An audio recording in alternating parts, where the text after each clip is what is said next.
We're now on Daf Nun Hey Amud Beis L'Makom Charitz. Okay, now a charitz, when you talk about, let's say, a field, is a furrow.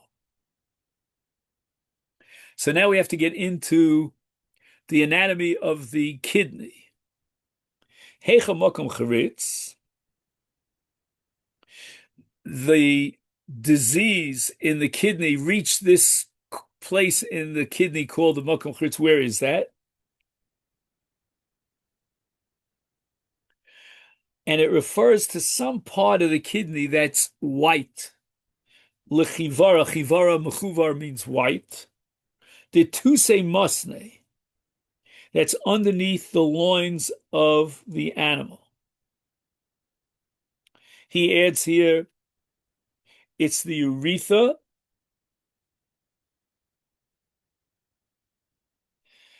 and there are blood vessels that run under the loins and then enter into the cavity of the kidney called the renal sinus or sinus. So I have a picture here, and it's very interesting because you see a cross section of a kidney, and inside the kidney, there's white color, which I guess is a kind of mass that, once diseased, is going to affect the entire animal. Now, we have two principles in halacha, and we want to see how we paskin la halacha l'maisa. One principle is Rav Avira, right? And he spoke about a punctured spleen that causes the animal to be a treifa. And now we have Rachish bar Papa with regard to a diseased kidney. If the disease reaches the makom charitz and the animal's a treifa, and Rav Nechunya shiltinu lekuli trufai demarava. In Eretz Yisrael, they had certain people that were experts in the laws of treifos. The Amrilin, they told me that hilchsa karachish bar papa, we're going to be machmir in the case of a diseased kidney, but less hilchasa karavavira. We will not accept the chumrah of Ravavira regarding a punctured spleen. A punctured spleen is kshera.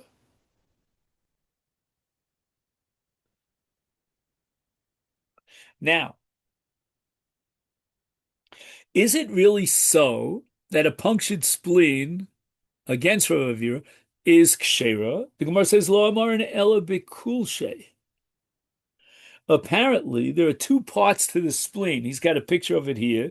There's the upper part of the spleen, and then the spleen gets thinner as it goes down, sort of like hangs down.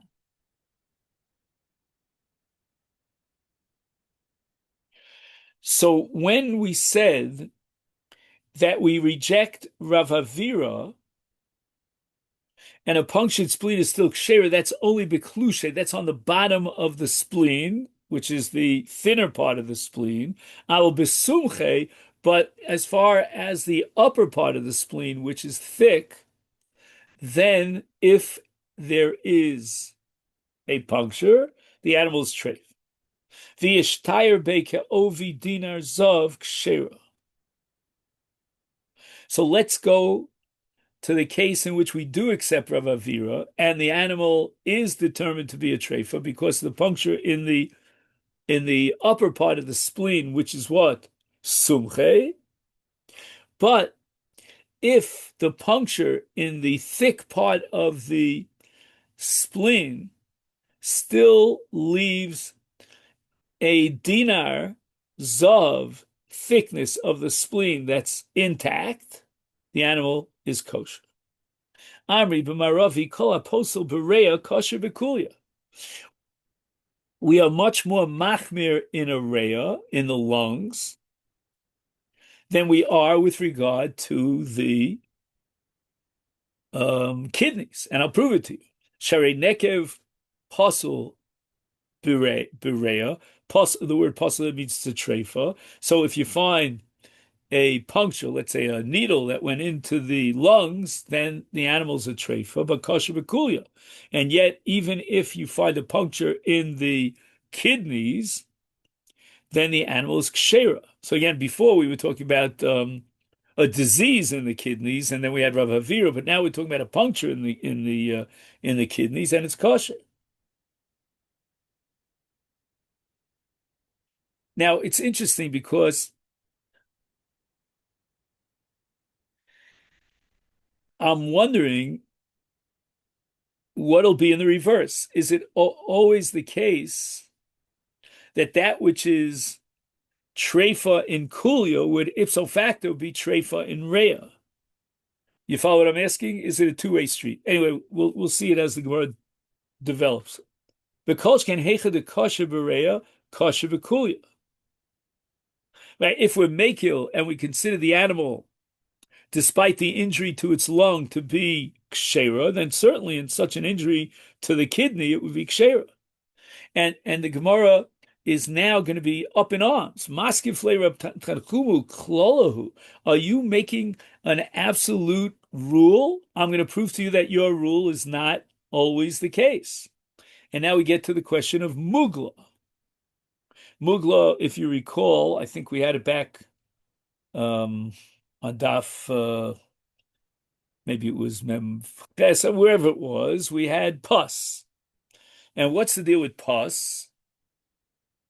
Then in the case of a rea, where you have like these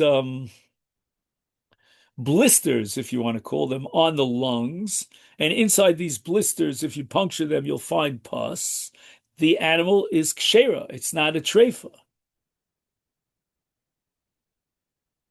And yet, hasel bekulia. If you find some sort of pussy blister on a kidney, then the animal is treif. So don't tell me that if the animal is kosher in rea, then ipso facto it's kosher in kulia. That's not so. You can have a case where it's kosher in rea, and yet it's puzzle in kulia, meaning it's a treifa if you had the same kind of pus in the kidney. Okay, this next sentence doesn't make, I mean, it makes sense in and of itself, but it's not relevant to this whole discussion. That's what Rashi says. He doesn't know what it's doing here. You know, Rashi leaves it as an open-ended question. Tosfos is going to try to make sense out of it. But, you know, mayim zakim, meaning if it's not, pus, but rather it's clear fluid, then it's kosher not only in the case of a rea, but even in the case of a kulia. I mean, that doesn't help us at all in our sugya. We're trying to compare the two. So don't tell me what's common to both of them. That's not relevant. Anyway, Ella Omer of Ashi. Trefos komidamis la'adodi. You're going to talk about injuries that affect one limb, and you want to say, well, we can derive conclusions about another limb, from the rea. We're going to compare the kidneys to the lungs. Forget about all that. Ein omer b'trefos zu doma lezu. With regard to trefos, every limb has to be studied on its own. You can't make any equations between the trefa in one limb to a similar kind of defect in another limb. Sharei, and I'll prove it to you. Chotcha mikan umesa, chotcha mikan v'chaisa. If you cut the animal in a certain place, then it's going to die. And yet if you cut it in another place, the animal will survive. So for example, if you do shchita on two simanim, or there's a certain sinew in the tzava, Rashi says in the neck, then the animal is going to die. But yet, if you cut it here on the shoulder, which is even closer to the heart, yet the animal is going to survive. So to say that because there's an injury in the lung, it's still considered kosher, that therefore ipso facto that same injury to the kidneys is going to therefore is non-fatal, meaning the animal is kosher. That's not so. You can have something which is fatal in the case of a puncture in the kidney, but not in the case of a puncture in the lungs.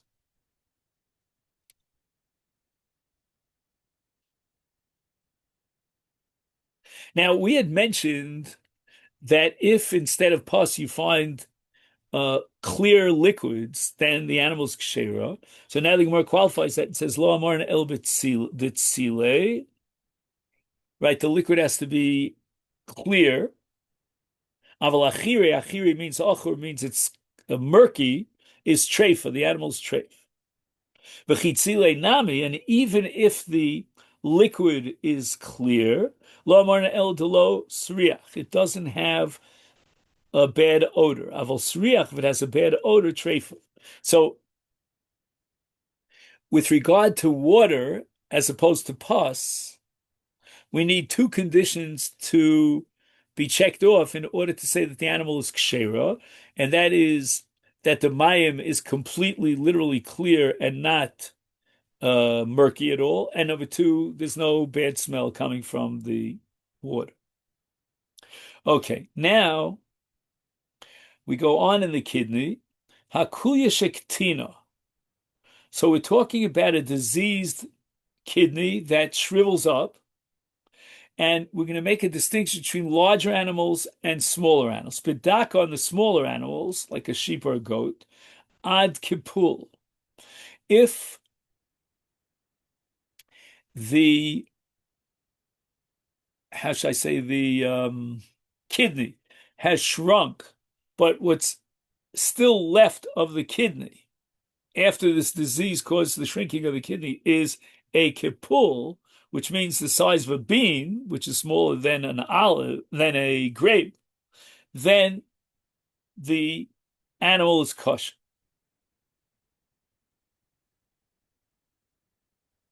Begasa, with regard to a cow, ad kanova, beinanis, right, an average size grape. Nital lechia tachton. The Mishnah says that if the lower jaw was removed, the animal is kosher. Now, I just want to point out to you, I wish we had an hour for this. It's fascinating. But the Mishnah doesn't say a word about the lechi ha'elyon. What happens if the upper jaw was removed? And this is a gigantic machlokes between the Rambam and what's called Chachmei Lonil. Lonil, I think, is in France, if I'm not mistaken. And the Chachmei Lonil claim that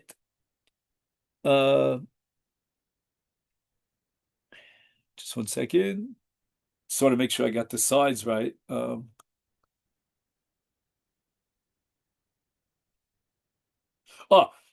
The Chachmei Lonil are going to claim that our Mishnah wants to tell you a bigger chiddush, that even if the lower jaw was removed, it still remains kshera, and how much more so if only the upper jaw was removed. And the Rambam says just the opposite, that if the upper jaw was removed, the animal is a treifa.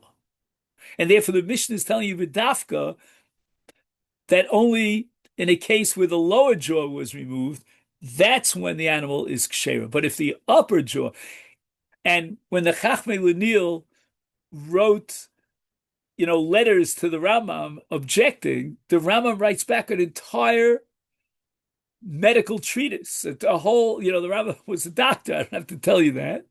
And apparently he knew the anatomy of an animal. And he says that the upper jaw is absolutely critical to the animal. Why? Because if moist air goes into the windpipe without the upper jaw opening and shutting, the animal's going to die.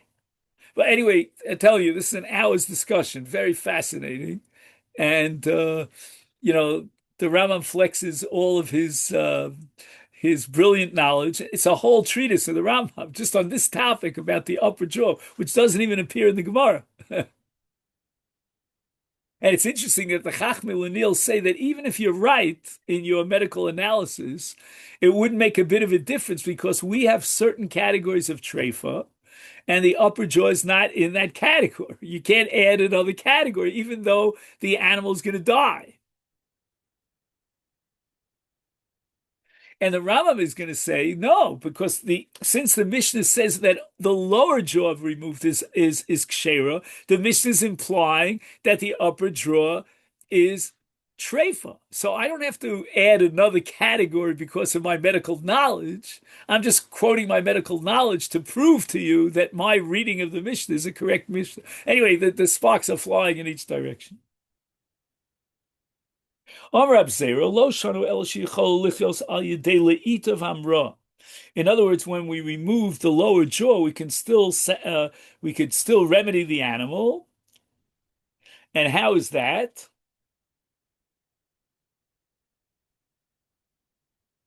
By stuffing and pushing food into its throat. In other words, if the animal has no lower jaw, it cannot feed himself. It's going to die. And therefore, Abzera says that why is the animal kshera? Because there's still a possibility of maintaining the animal and keeping it alive by stuffing food and pushing it down its throat. If the situation of the animal is such that after the removal of the lower jaw, even if we would try to push food in, it's not going to go, it can't work, then the animal is treif. Nitla Aim Shalom, the Mishnah says that a hysterectomy, the animal is still kosher. Tana, we learned in the Brisa, He Ha'aim. There are three words for the uterus. One is aim, the other is tarpachas, and the third is shalfuchis. They're all the same. Okay, let's go on.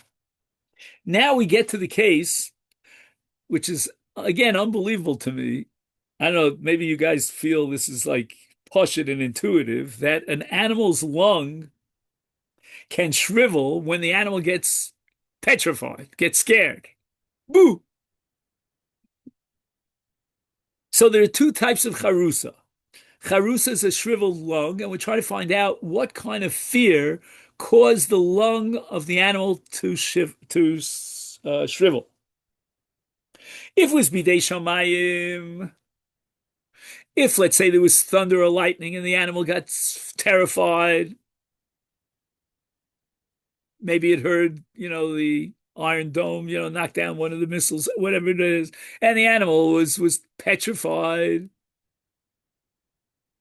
then it's kshera. But if it's bidei adam, if a human being, let's say, like threatens to slaughter the animal freaks out, then that shriveling of its lung as a result of the fear from bidei adam, it makes it into a tray. For Torah Rabbanon, ezi charusa kol shetzamka re'eh shaloke, a shriveled lung from fright. Bidei shamayim kshera, bidei adam treifa.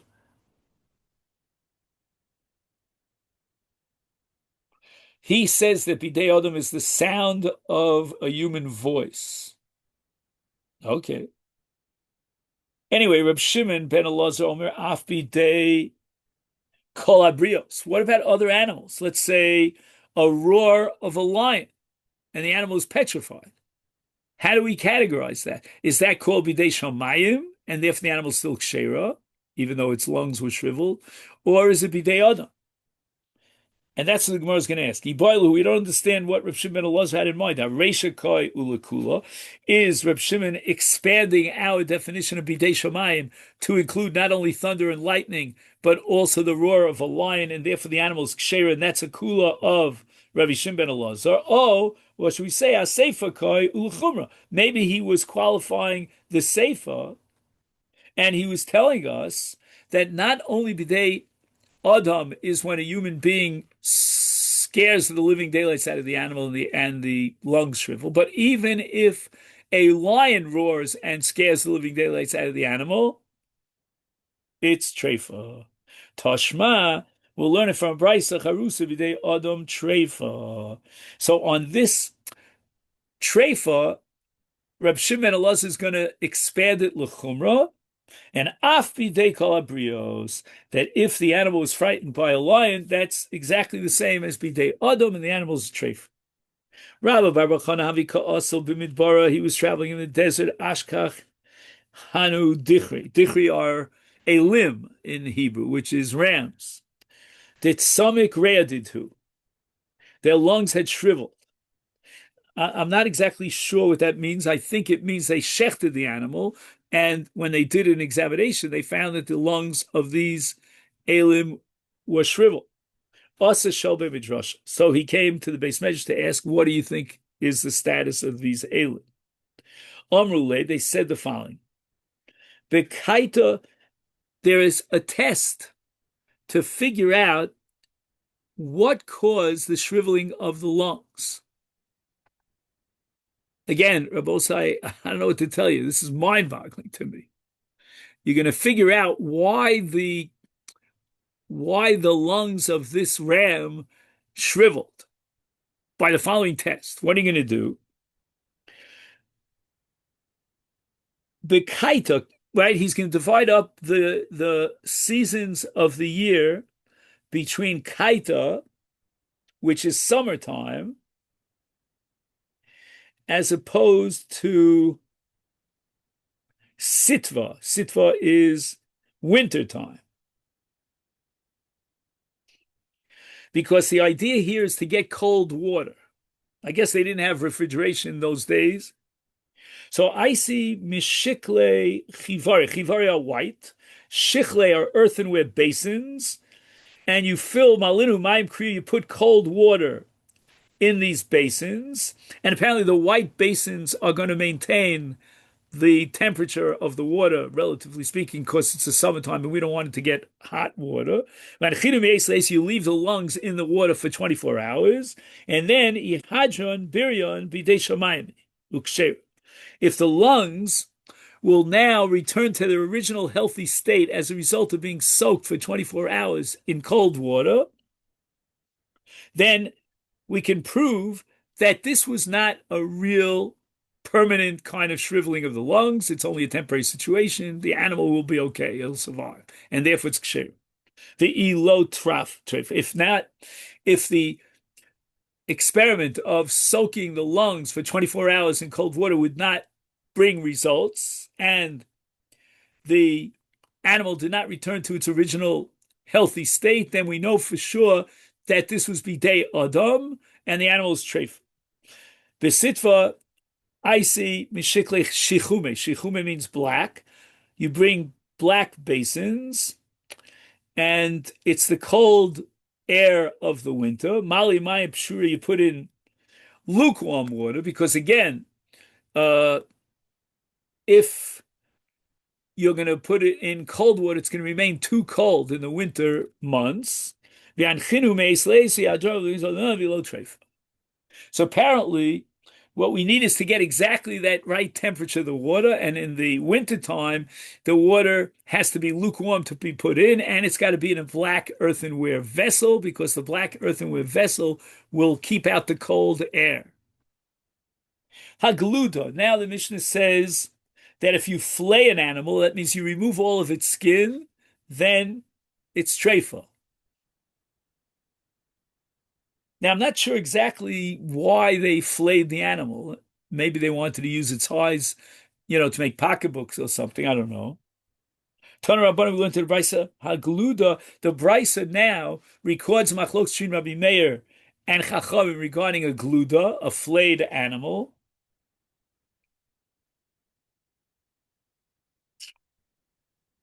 Rabbi Meir machshav v'chacham posel. So the question is whether the animal could regenerate its skin. After you flayed its skin,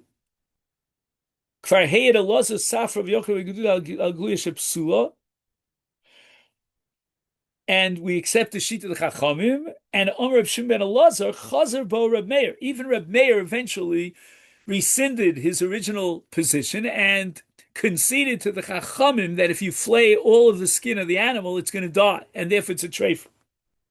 So the Gemara asks the following question from Reb Shimon ben Elazar, who says, Chazer bo. Obviously, he was saying that in the original position, Reb Meir held it was kosher. Michlal, the Reb Elazar Polig Reb Meir, but Kluda, that initially, according to Reb Shimon ben Elazar, Rabbi Meir would argue against the Chachamim and he would be machshir a flayed animal. Vatanya, but wait a second. We have a brisa that quotes this very Reb Shimon ben Elazar, Lo nechleku Reb Meir v'chacham al gluda shepsula. There was never ever a machlokas to begin with about a flayed animal. Even Reb Meir agrees that it is treifa, cannot survive. For I hated Rabbi Yoshia ben over. Okay, al hagluda shepsula. Oh, what happens now if you flay the animal, but there's still some skin left, a minor amount of skin that's left in the animal? And now the animal theoretically could regenerate itself, regenerate the skin. In the shtayerbo kisela ksher. Again, we don't know the size of a sela, but if there's enough skin left that it's a sela, then it's kosher. Even though Rabbi Meir and the Chacham agreed that a flayed animal is treif. Anyway, we see clearly that Rav Shimon ben Elazar here is saying that, there was never machlokas to begin with.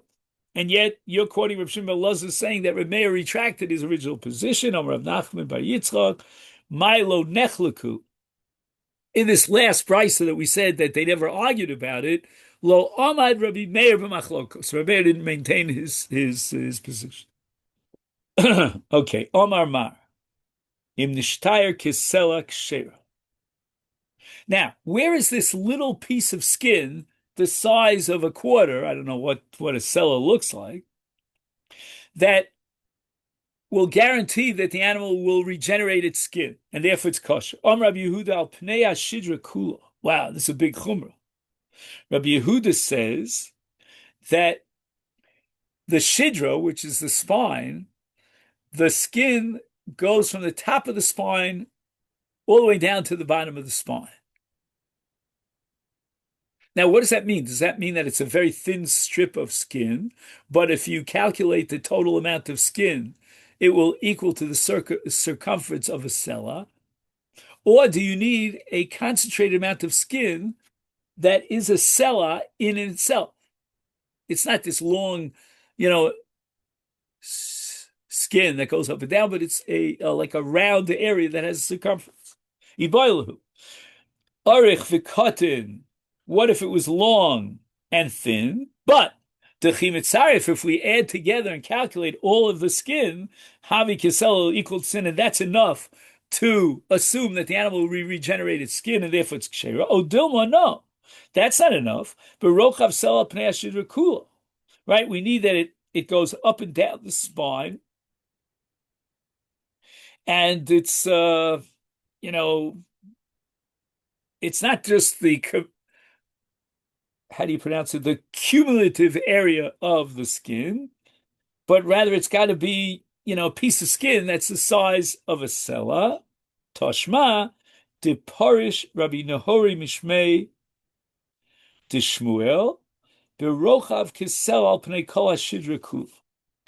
So it's got to have the the width of a sela, and not only that, it's got to be in the entire spine. Okay. Rabbi Baruch Hana Omar Roshe Proki. Where is this piece of skin that has the size of a sela and saves the animal from being a treifa? It's got to be in Rashi Prokim, the main joints of the body. Meaning on all of the vertebrae and the joints of the bones of the legs and the thigh and the leg and the thigh. That's where we remain skin the size of a sela. So that's like a third opinion here of Rabbi Elazar ben Atigdal Makom Tiburo. The skin has to be at the place of the navel.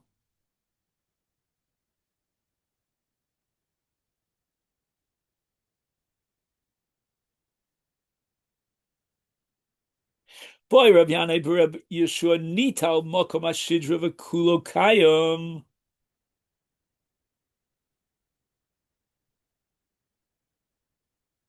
The skin covers the spine.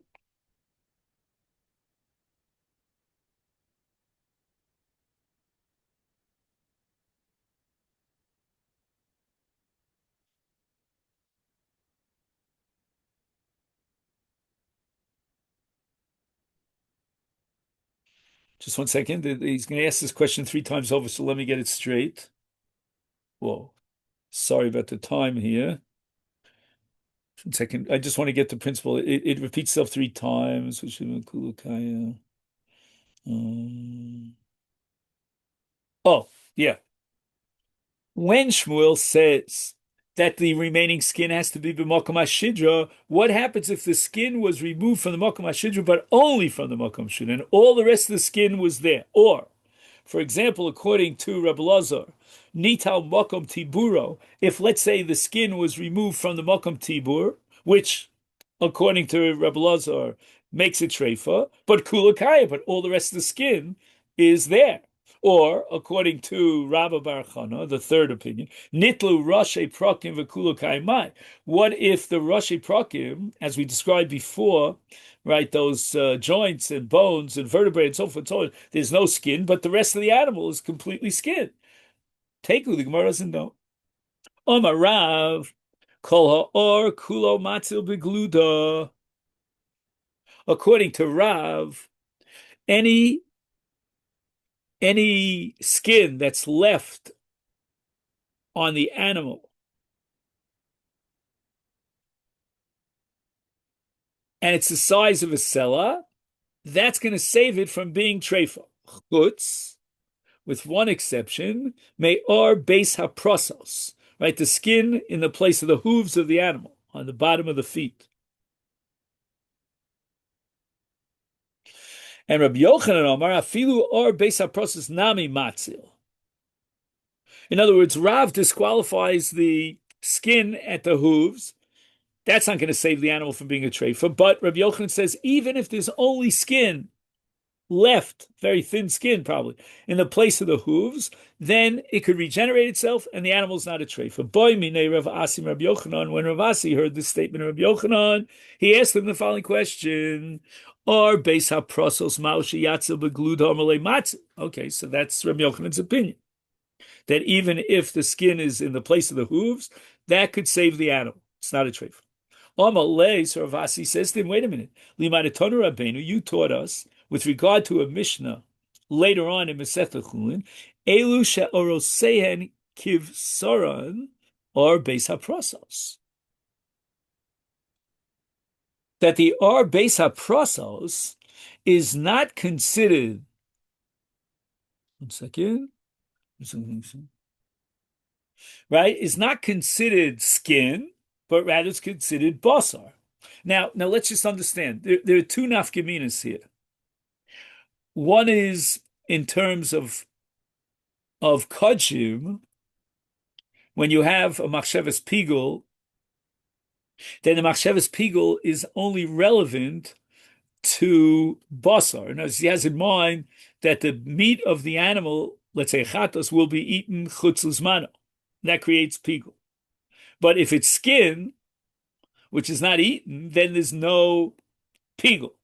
So the Mishnah there at the end of Chullin wants to decide, what flesh is considered basar and what flesh is considered ar. And the Mishnah says that ar beis haprosos is considered like basar. So it's not like skin. So how can you tell me, Rabbi Yochanan, that if there's still skin on the beis haprosos, it will regenerate itself and save the animal from being a treifa? Here we see from the Mishnah that it has the status of basar. It's flesh. It's not skin. Which is a chumrah in the laws of pigul, but, if it's...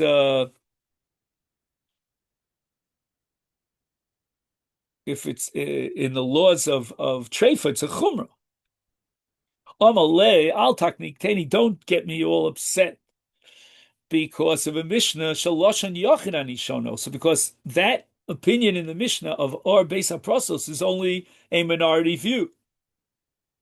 To sign it, we learned to the Brisa, shocheres ha'olah, a person shechs in olah, and his mindset was lahaktir, right? Because olah is completely burnt on the Mizbeach, and he's going to burn a kazais mi or shel tachas ha'alya chutzlim komo. Again, chutzlim komo is called a kind of psul in the carbon, but it's not kares, it's not pigul. The chutzli luzmano is pigul, and he's going to burn an olive size worth of the skin that's under the tail. And yet, we're going to consider that, because it's very thin skin, as if it's basar. And if it's possible, so we see that the Tanakama here treats the skin under the tail as basar. And since it's basar, therefore it lends itself and is included in the dinim of chutz limkomo chutz lizmano. However, now we get the dissenting view of two Tanoim. Eliezer and Yudi Shiblis Mishum Rab Yochanan V'chein Omer Rab Shimon Mishum Rab Shimon. These two Tanoim hold that Echad or Beis HaProsos, Echad or Harosh Shel Egel Harach, Echad or Shel Tachas HaAlyo, V'kol Shemaru Chacham Gabi Tuma Elu She'orosehem Kibsaron. So now we're saying that the R of the Beis HaProsos, in the place where the hooves are, is considered like flesh. Orosehem kibsaran, meaning it's such a thin skin that is considered flesh and not skin. And if it's not skin, it's not going to regenerate itself, and it can't save the animal from being a treifa. So how could Rabbi Yochanan say that even if there's R in the Beis HaProsos, in the place of the hooves, the animal is kosher? The answer is because that's only the opinion of these two Tanoim. And we don't paskin like these two Tanoim. We paskin like the Tanakama.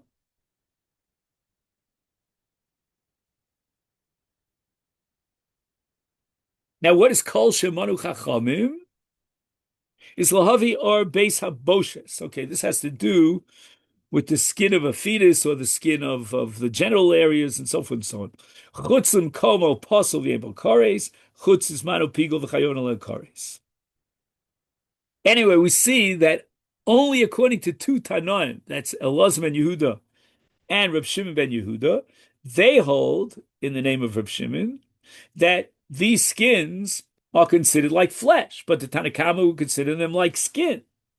And if they're considered like skin, then on the one hand, it would not be pigul, but on the other hand, it would be matzil the animal from tar. So Rabbi Yochanan is saying that when the skin is in the place of the hooves, it's considered, according to Tanakama, and then we pass like the Tanakama, actual skin, and it's going to save the